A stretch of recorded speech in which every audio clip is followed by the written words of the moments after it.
Hii ni habari za Umoja wa Mataifa kutoka New York City.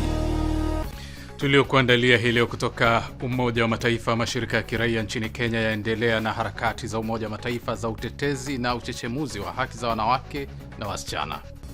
Kwa sababu wasichana wengi wananyanyaswa, kina mama wengi wananyanyaswa, na ni kwa sababu ya tamaduni zetu. Kwa hivyo ili waweze kupata haki, lazima tuendelee kuwaelimisha sana. Basi karibu ambatane nami hadi mwisho. Ni Alhamisi ya tarehe 14 ya mwezi Mei mwaka 2026 kutoka hapa New York, makao makuu ya Umoja wa Mataifa. Ninayekukaribisha ni Arnold Kayanda. Lakini kabla ya kukuletea mada kwa kina, kwanza ni muktasari wa habari ukiwasilishwa na Lea Moshi. Karibu Lea. Asante Arnold. Kati ya kila watu 4, mmoja anakabiliwa na viwango vya njaa vya dharura, na watu milioni 3.6 tayari wapo katika hali mbaya tena inayotishia maisha yao.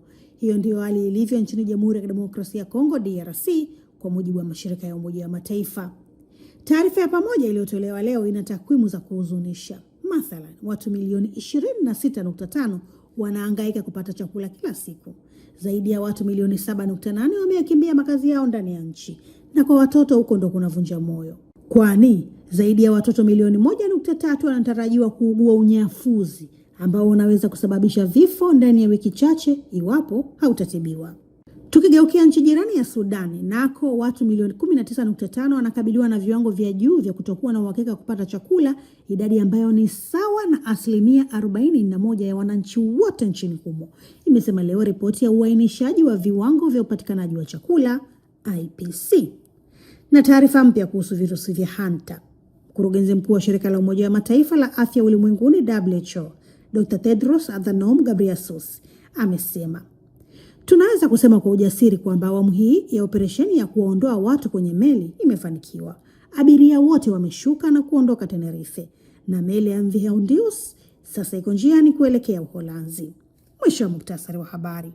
Asante sana Lea Moshi kwa kutuletea muktasari wa habari. Punde ni mada kwa kina maalumu, ikikurejesha kwenye mkutano wa 70 wa kamisheni ya hali ya wanawake duniani uliofanyika hapa New York, Marekani mwezi Machi mwaka huu. Salia papo hapo tafadhali.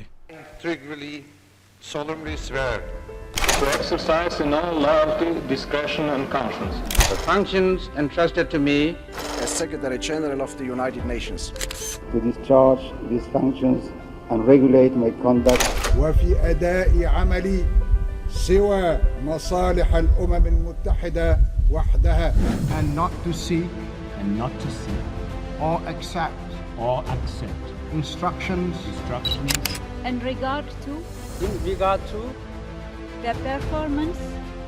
the performance of my duties from any government or other authority external to the organization.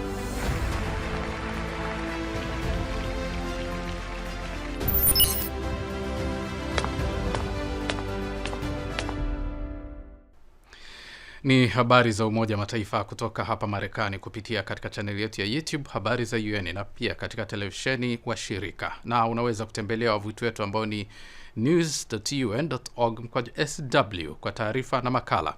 Mimi ni Arnold Kayanda. Tunasonga mbele na sasa ni wasaa wa mada kwa kina inayomulika mkutano wa 70 wa kamisheni ya hali ya wanawake duniani CSW70 uliofanyika mwezi Machi mwaka huu hapa makao makuu ya Umoja wa Mataifa, ambapo tulipata fursa ya kuzungumza na washiriki wakiwemo wawakilishi wa mashirika ya wanawake. Miongoni mwao ni Severina Lemachokoti kutoka asasi ya kiraia ya Naretu Girls and Women Empowerment Program iliyoko kaunti ya Samburu nchini Kenya, ambaye katika mahojiano na Flora Nducha ameelezea jinsi mila na desturi kwa wanawake na wasichana kutorithi chochote kwenye jamii yao zinavyoanza kuyoyoma.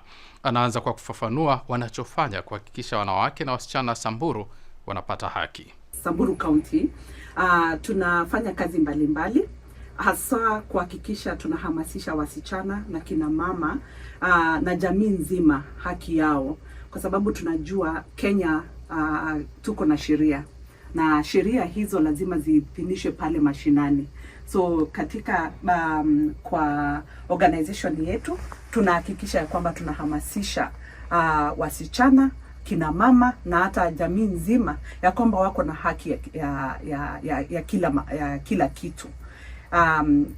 Kwa mfano, wasichana ambao hawaendi shule, kwa sababu sisi pia tuko na tamaduni ambazo zinazuia wasichana ama kina mama kurithi mali, kurithi ardhi, ama sheria ambazo zenye Kenya wako nayo saa hizi inasaidia kina mama kupata hiyo nguvu. So kama shirika letu tunahakikisha ya kwamba tunahamasisha wasichana na kina mama mahali wanaenda wanaponyanyaswa, kwa sababu wasichana wengi wananyanyaswa, kina mama wengi wananyanyaswa, na ni kwa sababu ya tamaduni zetu. Na wakati mwingi tamaduni ni ngumu kutoka jamii kuzibadilisha. So tunahakikisha ya kwamba tunatumia lugha yetu ya Kisamburu kuhamasisha wasichana. Tunafanya mikutano, tunahakikisha pia tunawaita wazee na vijana ili wakapate kutupatia hiyo nguvu ya kuhamasisha kina mama, kwa sababu katika jamii ya Wasamburu msichana ama mama hapasi kuongea mbele ya watu. Sasa ili kuweza kuhakikisha jamii inaelewa na inaona umuhimu, kama ulivyosema ni utamaduni, ni vigumu kubadilisha. Mbali ya kuelimisha kina mama, kwa upande wa jamii yenyewe, hasa wanaume ambao ndio wanashikilia tuseme, wao mnafanya nini kuhakikisha wanaelewa kwamba mama au msichana na yeye ana haki kama walionayo wao? Ni ngumu kidogo kwa sababu lazima uanze kwenda polepole. Lazima ujue ni nani ambaye ni msimamizi wa jamii kwa ujumla ni nani. Tunaenda kuwaongelesha, tunaenda kuambia kwamba tungependa kukuwa na kikao na wao. Tunatumia vijana ambao wamepatiwa uongozi, kwa sababu pia tuko na uongozi mashinani. Tunaenda kwa wale wazee, tunawaambia tungependa kuongea na wao. Na katika hiyo uongozi na hierarchy ya uongozi, tunapata mmoja ama wawili ambaye wanatusindikiza kwenda kuongea na hawa kina mama na kuwapasha habari ya kile kitu ambacho tunataka kueleza jamii. So tunawaita wao, tukiwaita pia uongozi wa Wasamburu pale mashinani. So tunatumia pia wazee wa kanisa, kwa sababu makanisa sasa wameanza kushirikiana na sisi kuhakikisha ya kwamba wasichana na haki zao inapatiwa kipaumbele. So na pia tunatumia sheria ambazo tuko nayo saa hizi ya wasichana na ya watoto, na tunatafsiri kwa lugha yetu ili wakapate kuelewa zaidi. Changamoto ni nini katika swala yote haya ulioeleza, hasa katika kuibadilisha jamii mtazamo? Changamoto ni mingi. Changamoto ya kwanza ni masomo. Jamii ya Wasamburu wengi hawajaenda shule, hasa wale ambao tungependa watusaidie kuhakikisha sheria ambazo zinatimizwa pale mashinani. Vijana wetu wengi ambao tunawaambia waweze kusaidia wasichana ama kina mama hawajaenda shule. So katika ile hali ya sisi kwenda kuwafundisha, wakati mwingi inakuwa ngumu kwetu kuwatafsiria yale yote ambayo tunataka. Ya pili ni ya kwamba tuko na misingi zetu kama Wasamburu. Ni ngumu sana baba Msamburu amke alafu apatie msichana ardhi. Ni ngumu sana baba amke apatie msichana ng'ombe 20 kama zawadi, ama wakati anagawa mali yake. Ni ngumu sana mzazi mzee Msamburu amke alafu ambie kijana baki nyumbani, msichana aende shule, kwa sababu ni tamaduni zetu ya kwamba msichana ni wa kukua, aoleke, alafu pale kwa nyumbani kwake apate bwana yake aweze kumsaidia. Lakini maneno inaanza kubadilika polepole kwa sababu ya masomo. Serikali imetupatia haki, watoto wote waende shule. Ni ile sasa sisi ndio tuko na hiyo kazi ya kuhamasisha jamii kwamba wako na haki ya kwenda shule. Tunatumia pia polisi pale nyumbani, pale Samburu. Tuko pia na shirika la watoto, Children Department, ambao wanatusaidia, probation office pia wanatusaidia katika ile hali ya kuhakikisha kwamba yale yote tunafanya inatimizika. Shukrani sana Flora Nducha. Na sasa moja kwa moja ninampisha Assumpta Massoi wa idhaa hii akiwa ghorofa ya 11 ya jengo la Secretariat ya makao makuu ya Umoja wa Mataifa hapa New York, Marekani, akizungumza na mshiriki mwingine wa CSW70. Kwako Asumta. Naam, katika ghorofa ya 11 leo tumepata wageni kutoka Kenya na ni washiriki wa mkutano wa 70 wa kamisheni ya hali ya wanawake duniani CSW70. Kwa jina langu naitwa Salome Gataka Haraka. Mimi ni mwakilishi wa shirika ambalo linaitwa Forum for Women in Development, Democracy and Justice, Kajiado County.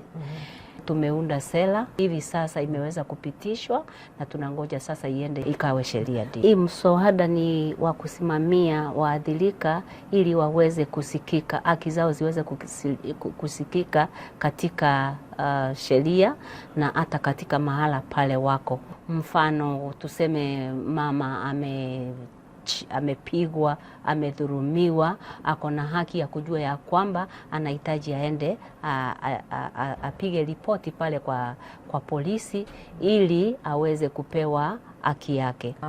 Ujumbe wenu katika CSW70 ambao mmeshiriki ni nini hasa? Ujumbe wetu ni ya kwamba vile tumekuwa tukisikiza mazungumzo na kupata masomo, ujumbe wetu ni ya kwamba ni kweli kama shirika la kijamii tunahitaji wamama wapate haki ama waadhiriwa wapate haki.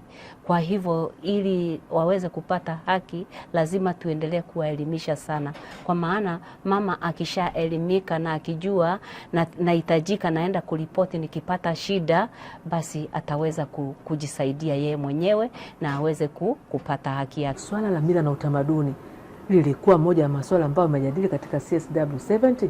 Kwako Salome. Asante sana. Katika mkutano tulipata kukuwa na mjadala ambao katibu mkuu Anne Wang'ombe alinukuu na kuongelelea hili swala kwa kusema lazima hizi vikwazo za kitamaduni ziweze kuvunjwa ili wamama wakuwe huru, na pia akasema ya kwamba tunahitaji kuhusisha wanaume katika hili swala ili waweze kutumika kwa kuongea na wanaume wenzao waweze kuachana na hizi tamaduni ambazo zinadhuru wa mama. Kwa hivyo naona katika serikali yetu kuna ile namna wanahusika kwa kuweza kupigana na hili janga la dhuluma kwa wamama, na iko katika kipaumbele ya kusema lazima wamama waelimishwe na watu wale wanahusika katika hili jambo ili tuweze kuvunja hizo dhuluma kwa wamama. Ndio. Nakushukuru sana Salome. Asante. Asante sana mtazamaji na msikilizaji wa idhaa ya Kiswahili ya Umoja wa Mataifa. Tumekamilisha mahojiano haya na viongozi kutoka FODAJ, shirika hili la kiraia lililoko kule Kajiado, kaunti ya Kajiado nchini Kenya. Basi hadi wakati mwingine, kwa heri kwa sasa. Shukran sana Flora Nducha na Asumta Masoi kwa mada hiyo kwa kina ambayo inatamatisha kipindi hiki cha leo. Lakini tukutane tena Jumanne ijayo kwa jarida lingine la video. Na kwa upande wa kipindi cha redio ni kila siku. Kwa hivyo kesho Ijumaa utapata habari za Umoja Mataifa tukimulika harakati za wanawake majaji nchini Tanzania za kusongesha haki za wanawake na wasichana. Hata hivyo kwa sasa unaweza kutazama habari na video nyingine kwenye channel yetu ya YouTube Habari za UN, na katika ukurasa wetu wa X jina ni hilo Habari za UN. Kumbuka pia kupakua app yetu ya Habari za UN katika Play Store na App Store.